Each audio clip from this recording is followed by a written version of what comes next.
Hello दोस्तों, स्वागत है आप सभी का आपके अपने यूट्यूब चैनल सक्सेस मेरठ 2.0 पर। तो दोस्तों आज हम पढ़ने वाले हैं आरपीएफ एलपीएन टेक्नीशियन में आने वाले 20 महत्वपूर्ण साइंस से संबंधित प्रश्न और इनसे रिलेटेड फैक्ट के बारे में भी।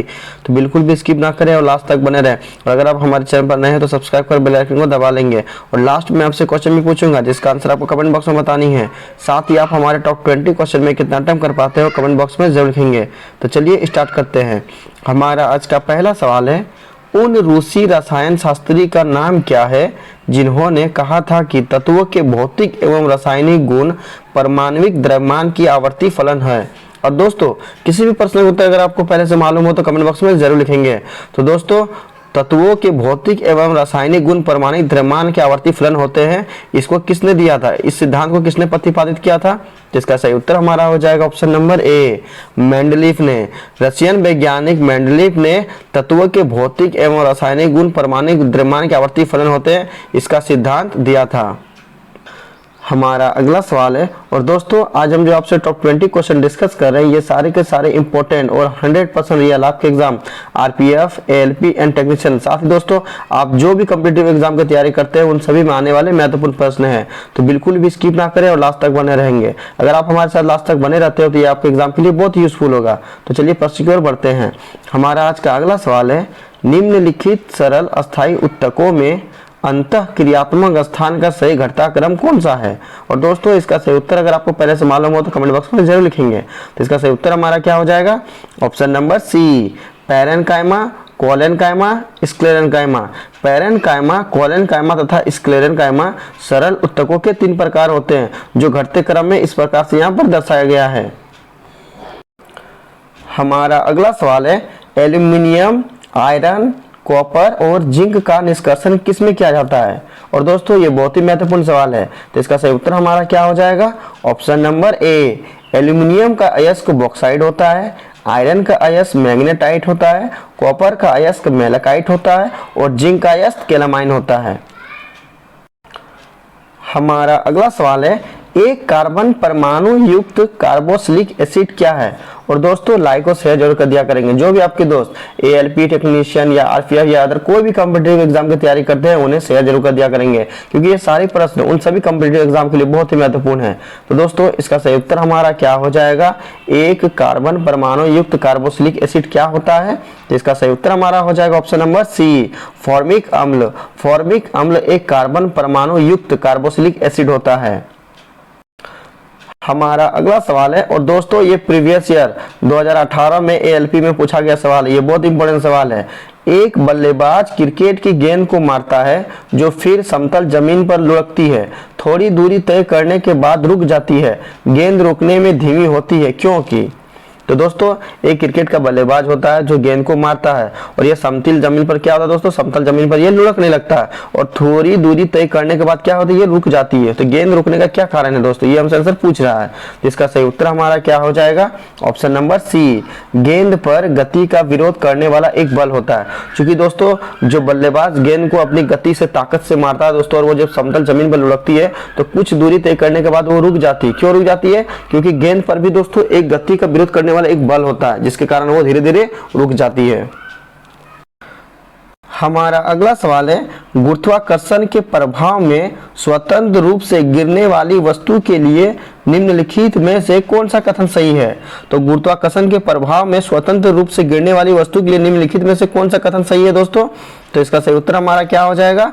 ऑप्शन नंबर डी, पूर्ण स्वतंत्र रूप से गिरने के दौरान त्वरण स्थिर रहता है। जब वो दोस्तों कोई वस्तु स्वतंत्र रूप से नीचे गिरती है, जमीन पर गिरती है, तो दोस्तों क्या होता है उसमें पूर्ण स्वतंत्र रूप से गिरने के दौरान त्वरण हमारा क्या होता है? स्थिर रहता है। हमारा अगला सवाल है, पादप कोशिकाओं में स्फीति तथा कठोरता किसके द्वारा प्रदान की जाती है? तो पादप कोशिकाओं में स्फीति तथा कठोरता किसके द्वारा प्रदान की जाती है? तो इसका सही उत्तर हमारा क्या हो जाएगा? ऑप्शन नंबर डी, कोशिका द्रव्य से भारी धानी। कोशिका द्रव्य से भारी धानी द्वारा पादप कोशिकाओं में स्फीति तथा कठोरता प्रदान की जाती है। हमारा अगला सवाल है, गति के संबंध में निम्नलिखित में से कौन सा कथन सही है? और दोस्तों ये प्रीवियस ईयर 2018 में टेक्नीशियन में ये पूछा गया सवाल था दोस्तों, और ये बहुत ही महत्वपूर्ण सवाल है। तो इसका सही उत्तर हमारा क्या हो जाएगा? गति के संबंध में निम्नलिखित में से कौन सा कथन सही है हमारा? तो इसका सही उत्तर हमारा हो जाएगा ऑप्शन नंबर बी, सभी सरल आवर्त गतियां आवश्यक रूप से आवर्ती गति होती है। तो दोस्तों गति के संबंध में दोस्तों जो सभी सरल आवर्त गतियां होती है दोस्तों वो आवश्यक रूप से आवर्ती गति होती है। हमारा अगला सवाल है और दोस्तों ये बहुत ही महत्वपूर्ण सवाल है और इसका सही उत्तर आप हमें कमेंट बॉक्स में लिखेंगे। निम्नलिखित में से कौन सा गुणधर्म आवर्त सारणी में बाएं से दाएं ओर को घटता जाता है और शीर्ष से आधार की ओर बढ़ता जाता है? तो इसका सही उत्तर हमारा क्या हो जाएगा? ऑप्शन नंबर डी, परमाणु की त्रिज्या। आवर्त सारणी में परमाणु की त्रिज्या दोस्तों जब बाएं से आप दाएं को जाओगे तो क्या होगा? इसका मान घटता जाता है और जब शीर्ष से आधार की ओर आप जाएंगे तो दोस्तों बढ़ता जाता है। हमारा अगला सवाल है 1 ग्राम वसा में कितनी ऊर्जा निकलती है? और दोस्तों लाइक और शेयर जरूर कर दिया करेंगे और जो भी हमारे चैनल पर नए हैं वो सब्सक्राइब कर बेल आइकन को दबा लेंगे। तो इसका सही उत्तर हमारा क्या हो जाएगा? 1 ग्राम वसा में कितनी ऊर्जा निकलती है? तो इसका सही उत्तर हमारा हो जाएगा ऑप्शन नंबर बी, 9 कैलोरी। 1 ग्राम वसा में 9 कैलोरी ऊर्जा निकलती है। हमारा अगला सवाल है निम्नलिखित कथनों में से कौन सा एक सही है? तो इसका सही उत्तर हमारा क्या हो जाएगा? ऑप्शन नंबर ए, ऊंचाई बढ़ाने के साथ साथ गुरुत्व त्वरण घटता जाता है। जब आप हाइट पे जाते हो दोस्तों, ऊंचाई की ओर बढ़ते जाते हो तो क्या होता है? हमारा गुरुत्व त्वरण क्या होता है? घटता जाता है। और ये कथन हमारा क्या है दोस्तों? एकदम बिल्कुल सही दिया गया है। हमसे क्वेश्चन पूछा भी गया था कि निम्नलिखित कथनों में से कौन सा एक सही है? तो ऊंचाई बढ़ने के साथ साथ गुरुत्व त्वरण का मान क्या होता है? हमारा घटता जाता है। ये बिल्कुल ये हमारा सही है।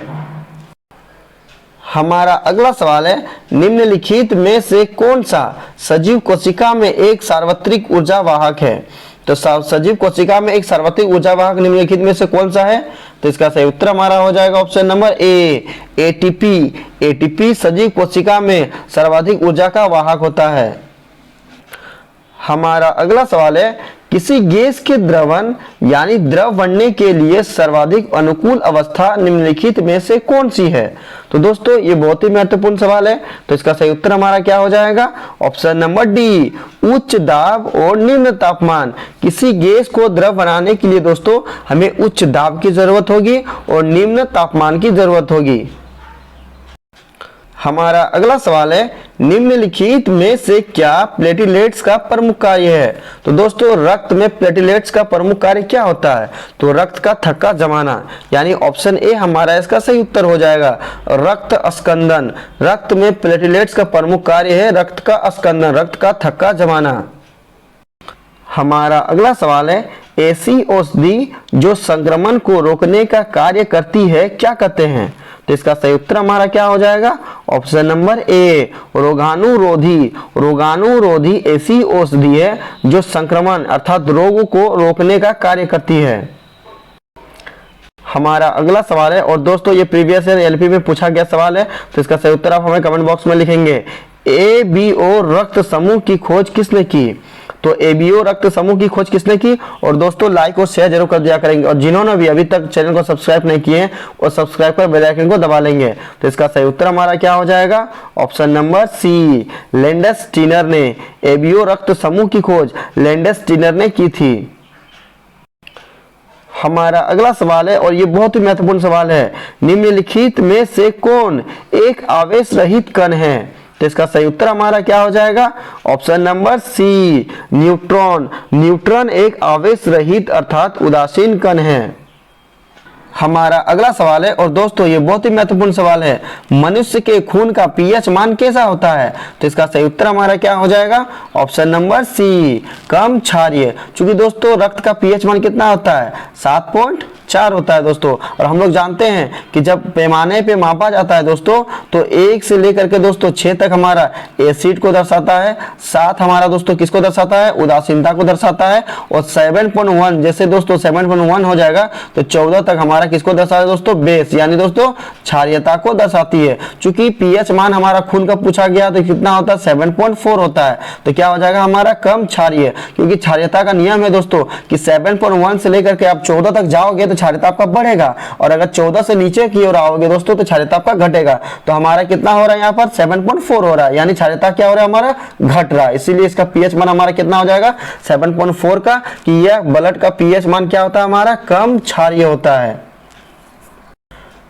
हमारा अगला सवाल है पैलियोंटोलॉजी के अंतर्गत किसका अध्ययन किया जाता है? तो पैलियोंटोलॉजी के अंतर्गत किसका अध्ययन किया जाता है? तो इसका सही उत्तर हमारा हो जाएगा ऑप्शन नंबर डी, जीवाश्म। पैलियोंटोलॉजी जीवाश्म का अध्ययन है। हमारा अगला सवाल है और दोस्तों आज का हमारा ये अंतिम प्रश्न है। साथ ही आज हमने जो आपको टॉप 20 क्वेश्चन बताया है दोस्तों, बिल्कुल आपके एग्जाम के लिए बहुत ही महत्वपूर्ण एवं इंपॉर्टेंट क्वेश्चन है दोस्तों। तो सभी प्रश्नों को आप अच्छे से देखेंगे और उन्हें याद करेंगे। साथ ही दोस्तों लाइक और शेयर जरूर कर दिया करेंगे। जो भी आपके दोस्त ALP टेक्नीशियन, RPF या अदर कोई भी कॉम्पिटिटिव एग्जाम की तैयारी करते हैं उन्हें शेयर जरूर कर दिया करेंगे, क्योंकि ये सारे प्रश्न उन सभी कॉम्पिटिटिव एग्जाम के लिए बहुत ही महत्वपूर्ण है। तो चलिए प्रश्न की ओर बढ़ते हैं। हमारा आज का अंतिम प्रश्न है, नदियों में जल प्रदूषण की माप किससे की जाती है? तो इसका सही उत्तर क्या होगा आप हमें कमेंट बॉक्स में लिखेंगे। तो नदियों में जल प्रदूषण की माप ऑप्शन नंबर सी इसका हमारा सही उत्तर हो जाएगा। ऑक्सीजन की घुली हुई मात्रा से पता करते हैं। जब ऑक्सीजन की घुली हुई मात्रा यानी नदियों में जल में अगर ऑक्सीजन की घुली हुई मात्रा अधिक होती है तो उस नदी का जल क्या होता है दोस्तों? हमारा स्वच्छ होता है। अब लास्ट वीडियो के क्वेश्चन का आंसर, लास्ट वीडियो में मैंने आपसे क्वेश्चन पूछा था कि फल निम्नलिखित में से किस पुष्प भाग से विकसित होता है? और इसका सही उत्तर ऑप्शन नंबर सी था, अंडा से। और लगभग सही स्टूडेंट ने इसका सही जवाब दिया और मोस्टली स्टूडेंट ने इसके बारे में डिटेल्स में लिखा। तो मैं आपको फिर बोलूंगा कि क्वेश्चन के बारे में आपको जितना ज्यादा से ज्यादा पता उन्हें आप लिखा करो, क्योंकि जो चीजें आप लिख देते हो उन्हें आप कभी नहीं भूलते हो। अब आपके लिए आज का सवाल है, हेलोजन के सबसे बाहरी कोष में इलेक्ट्रॉन की संख्या कितनी होती है? 4 ऑप्शन दिया गया है, सही उत्तर आपको कमेंट बॉक्स में बतानी है। साथ ही दोस्तों आप हमारे टॉप 20 क्वेश्चन में कितना अटेम्प्ट कर पाए कमेंट बॉक्स में जरूर लिखेंगे। और दोस्तों लाइक और शेयर जरूर कर दिया करेंगे। जो भी हमारे चैनल पर नए हैं वो सब्सक्राइब कर बेल आइकन को दबा लेंगे। तो चलिए दोस्तों मिलते हैं नेक्स्ट वीडियो में, तब तक के लिए बाय बाय, टेक केयर।